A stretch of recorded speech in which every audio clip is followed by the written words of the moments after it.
ఏపీలో రాజకీయం మొదలైంది. కొత్త ప్రభుత్వం ఏర్పడిన రోజు నుంచే కొత్త రాజకీయం మొదలైంది. బట్ యాక్షన్ ప్లాన్ ఇప్పటి నుంచే మొదలైనట్టు కనిపిస్తోంది. ఇంతకీ అసలు ఏపీలో ఏం జరుగుతోంది?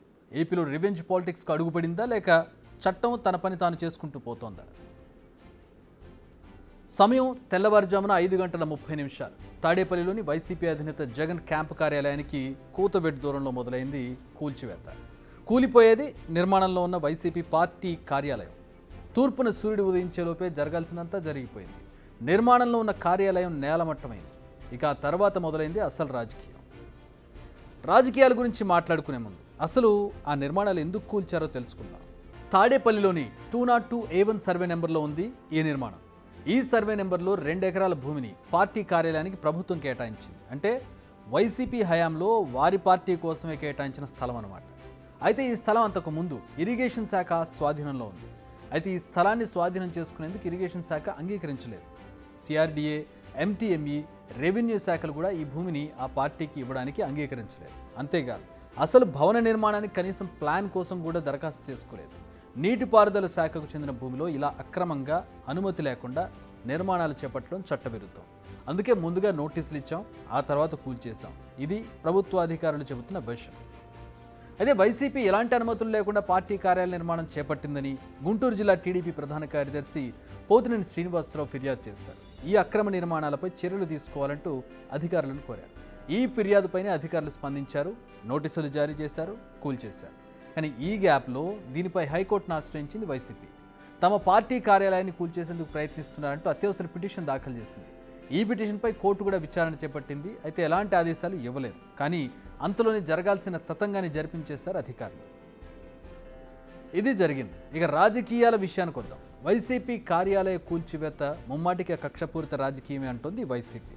దీనిపై ఆ పార్టీ అధినేత వైఎస్ జగన్ ట్వీట్ చేశారు. చంద్రబాబు ఓ నియంతలా వ్యవహరిస్తున్నారని, రాష్ట్రంలో చట్టం, న్యాయం పూర్తిగా కనుమరుగైపోయాయంటూ ట్వీట్ చేశారు ఆయన.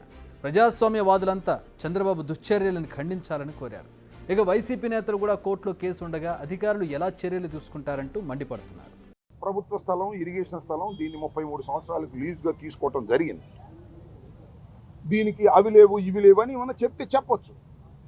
ఏ ఉన్నా లేకపోయినా డ్యూ ప్రాసెస్ని ప్రభుత్వం పాటించాలి. మాకు నిన్న ప్రొవిజనల్ ఆర్డర్ ఇచ్చారు సిఆర్డీఏ వారు. అకార్డింగ్ టు 115 సెక్షన్ ప్రకారం, సిఆర్డీ యాక్ట్ ప్రకారం ఒక ప్రొవిజనల్ ఆర్డర్ని సర్వ్ చేశారు. అది ఇచ్చిన తర్వాత 15 రోజుల దాకా టైం ఉంటుంది, సబ్జెక్ట్ టు ది కరెక్షన్. ఈ లోపల మేము హైకోర్టుకు వెళ్ళాం. నిన్న హైకోర్టులో వాదనలు జరిగాయి.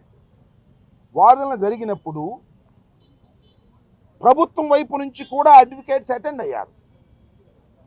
ఆనరబుల్ కోర్టులో వారు ఏం చెప్పారంటే డ్యూ ప్రాసెస్ ప్రకారమే మేము ఫాలో అయ్యి చేస్తాము అని చెప్పారు.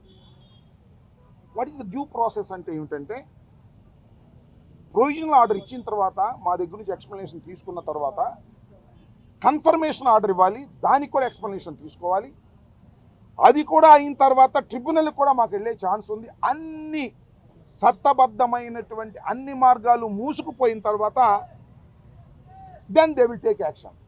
బట్ కానీ ఇవాళ శనివారం, రేపు ఆదివారం, ఇవాళ తెల్లారగట్ట, మళ్ళీ మేము కోర్టుకి వెళ్ళే అవకాశం లేదు. ఛాన్స్ తీసుకుని పగలగొట్టేశారు. అయితే జలవనరుల శాఖకు చెందిన స్థలంలో నిర్మిస్తున్న అక్రమ కట్టడాలపై కొరడా జలిపించినట్లుగా తెలిపింది సిఆర్డీఏ. వైసీపీ ఆరోపణలను తీవ్రంగా ఖండించింది. ఇరిగేషన్ శాఖ అభ్యంతరాన్ని గత ప్రభుత్వం పట్టించుకోలేదని, 2023 ఫిబ్రవరిలో వైసీపీ ఆఫీస్కు భూమి ఇవ్వలేమని ఇరిగేషన్ ఈఎన్సీ చెప్పారని గుర్తు చేస్తోంది సిఆర్డీ.